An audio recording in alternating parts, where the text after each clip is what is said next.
అమ్మా నాన్నల యొక్క కోపం అమృతం పొంగిన చిలకరింత.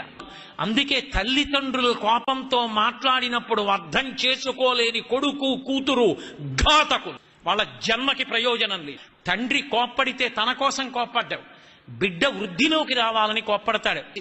అందుకే ఈ లోకంలో కోప్పడినా కూడా ప్రసాదంగా తీసుకోవలసింది ఎవరి విషయంలో అంటే ఒక్క అమ్మా నాన్న విషయంలోనే. ఎందుకని?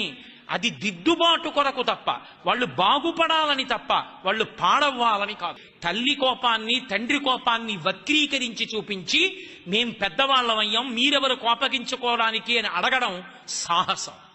ఎంత వయసు వచ్చినా తండ్రి తండ్రే, తల్లి తల్లి. వాళ్ళ మాటలలో తప్పు పట్టడానికి, ఆ మాట మాట్లాడడానికి, వాళ్ళకున్నటువంటి అధికారాన్ని ప్రశ్నించడానికి బిడ్డలకి అసలు అర్హత, అధికారము, హక్కు లేనే లేవు. అంతటి గొప్ప దైవస్వరూపం అమ్మ.